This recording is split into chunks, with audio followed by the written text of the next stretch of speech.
ఆదికాండము 19వ అధ్యాయము. ఆ సాయంకాలమందు ఆ ఇద్దరు దేవదూతలు సొదొమ చేరునప్పటికి లోతు సొదొమ గవిని యొద్ద కూర్చుండి ఉండెను. లోతు వారిని చూచి వారిని ఎదుర్కొనుటకు లేచి సాష్టాంగ నమస్కారము చేసి, నా ప్రభువులారా, దయచేసి మీ దాసుని ఇంటికి వచ్చి రాత్రి వెళ్లబుచ్చి కాళ్లు కడుగుకొనడి. మీరు పెందలకడ లేచి మీ త్రోవను వెళ్లవచ్చుననెను. అందుకు వారు, అలాగు కాదు, నడివీధిలో రాత్రి వెళ్లబుచ్చదమని చెప్పిరి. అయినను అతడు మిక్కిలి బలవంతము చేసినప్పుడు వారు అతని తట్టు తిరిగి అతని ఇంట ప్రవేశించిరి. అతడు వారికి విందు చేసి పొంగని రొట్టెలు కాల్చగా వారు భోజనము చేసిరి. వారు పండుకొనక ముందు ఆ పట్టణస్థులు, అనగా సొదొమ మనుష్యులు, బాలురును వృద్ధులను ప్రజలందరూ నలుదిక్కుల నుండి కూడివచ్చి ఆ ఇల్లు చుట్టవేసి లోతును పిలిచి, ఈ రాత్రి నీ యొద్దకు వచ్చిన మనుష్యులు ఎక్కడా? మేము వారిని కూడినట్లు మా యొద్దకు వారిని వెలుపలికి తీసుకుని రమ్మని అతనితో చెప్పగా, లోతు వెలుపల ద్వారమునొద్దనున్న వారి దగ్గరకు వెళ్లి తన వెనుక తలుపు వేసి, అన్నలారా, ఇంత పాతకము కట్టుకొనకుడి. ఇదిగో, పురుషుని కోడని ఇద్దరు కుమార్తెలు నాకున్నారు.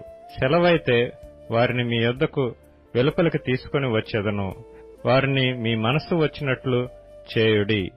ఈ మనుష్యులు నా ఇంటి నీడకు వచ్చియున్నారు కనుక వారిని మీరేమీ చేయకూడదని చెప్పినప్పుడు వారు, నీవు అవతలకు పొమ్మన్రి. మరియు వారు, వీడెవడో మనలోనికి పరదేశిగా వచ్చి తీర్పరిగా నుండ చూచుచున్నాడు. కాగా వారికంటే నీకు ఎక్కువ కీడు చేసేదమని చెప్పి లోతు అను ఆ మనుష్యుని మీద దొమ్మిగా పడి తలుపు పగలగొట్టుటకు సమీపించిరి. అయితే ఆ మనుష్యులు తమ చేతులు చాపి లోతును ఇంటి లోపలికి తమ యొద్దకు తీసుకుని తలుపు వేసిరి. అప్పుడు వారు పిన్నలు మొదలుకొని పెద్దల వరకు ఆ ఇంటి ద్వారము దగ్గరనున్న వారికి కనుమబ్బు కలుగుచేయగా వారు ద్వారము కనుగొనలేక విసికిరి.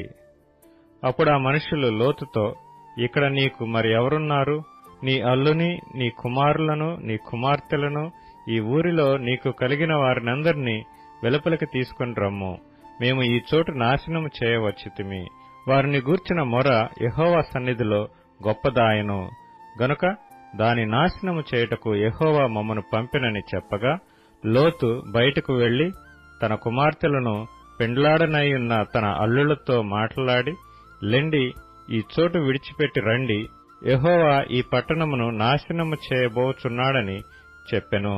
అయితే అతడు తన అల్లుళ్ల దృష్టికి ఎగతాళి చేయువాని వలె నుండెను.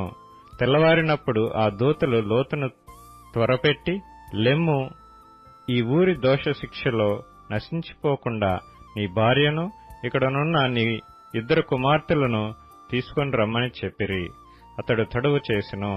అప్పుడు అతని మీద యెహోవా కనికరపడుట వలన ఆ మనుష్యులు అతని చేతిని, అతని భార్య చేతిని, అతని ఇద్దరు కుమార్తెల చేతులను పట్టుకుని వెలుపలికి తీసుకుని వచ్చి ఆ ఊరి బయట నుంచిరి.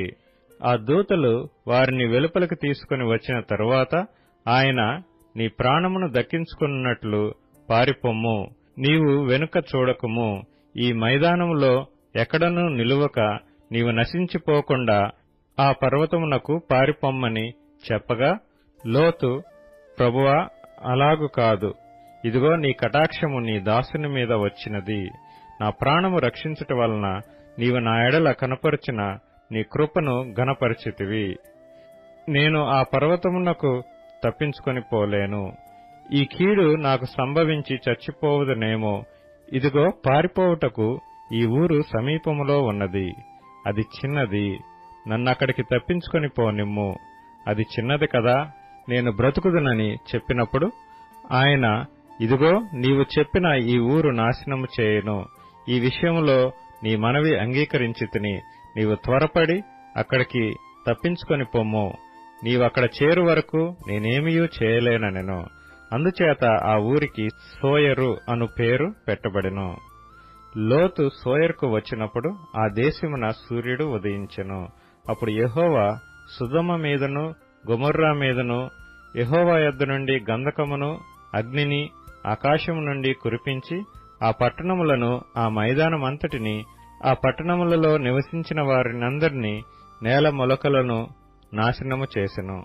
అయితే లోతు భార్య అతని వెనుక నుండి తిరిగి చూచి ఉప్పు స్తంభమాయెను. తెల్లవారినప్పుడు అబ్రాహాము లేచి తాను యెహోవా సన్నిధిని నిలిచిన చోటికి వచ్చి సొదొమ గొమొర్రాల తట్టును ఆ మైదానపు ప్రదేశము యావత్తును చూడగా, అదిగో ఆ ప్రదేశపు పొగ ఆవమ్ము పొగవలే లేచుచుండెను. దేవుడు ఆ మైదానపు పట్టణములను పాడుచేసినప్పుడు దేవుడు అబ్రాహామును జ్ఞాపకం చేసుకుని లోతు కాపురమున్న పట్టణములను నాశనము చేసినప్పుడు ఆ నాశనము మధ్యన లోతు నశించకుండా అతన్ని తప్పించెను. లోతు సోయరులో నివసించుటకు భయపడి తన 2 కుమార్తెలతో కూడా సోయరు నుండి పోయి ఆ పర్వతమందు నివసించెను. అతడును అతని 2 కుమార్తెలను ఒక గుహలో నివసించిరి. అట్లుండగా అక్క తన చెల్లెలతో, మన తండ్రి ముసలివాడు, సర్వలోక మర్యాద చొప్పున మనతో పోవుటకు లోకములో ఏ పురుషుడునూ లేడు. మన తండ్రికి ద్రాక్షారసము త్రాగించి అతనితో శయనించి మన తండ్రి వలన సంతానము కలుగజేసుకొందము రమ్మని చెప్పెను. ఆ రాత్రి వారు తమ తండ్రికి ద్రాక్షారసము త్రాగించి తరువాత అతని పెద్ద కుమార్తె లోపలికి వెళ్లి తన తండ్రితో శయనించెను. కాని ఆమె ఎప్పుడు శయనించెనో ఎప్పుడు లేచిపోయినో అతనికి తెలియలేదు. మరునాడు అక్క తన చెల్లెలిని చూచి, నిన్నటి రాత్రి నా తండ్రితో నేను శయనించితిని, ఈ రాత్రి అతనికి ద్రాక్షారసము త్రాగించిన తరువాత నీవు లోపలికి వెళ్లి అతనితో శయనించుము, అలాగున మన తండ్రి వలన సంతానము కలుగు చేసుకొందమని చెప్పెను. ఆ రాత్రియు వారు తమ తండ్రికి ద్రాక్షారసము త్రాగించిరి. అప్పుడు ఆ చిన్నది లేచి అతనితో శయనించెను. ఆమె ఎప్పుడు శయనించెనో ఎప్పుడు లేచిపోయినో అతనికి తెలియలేదు. అలాగున లోతు యొక్క 2 కుమార్తెలు తమ తండ్రి వలన గర్భవతులైరి. వారిలో పెద్దది కుమారుని కని వానికి మోయాబను పేరు పెట్టెను. అతడు నేటి వరకు మోయాబీయులకు మూల పురుషుడిగా ఎంచబడును. చిన్నది కూడా కుమారుని కని వానికి బెన్నమ్మి అని పేరు పెట్టెను. అతడు నేటి వరకు అమ్మోనీయులకు మూల పురుషుడిగా ఎంచబడును.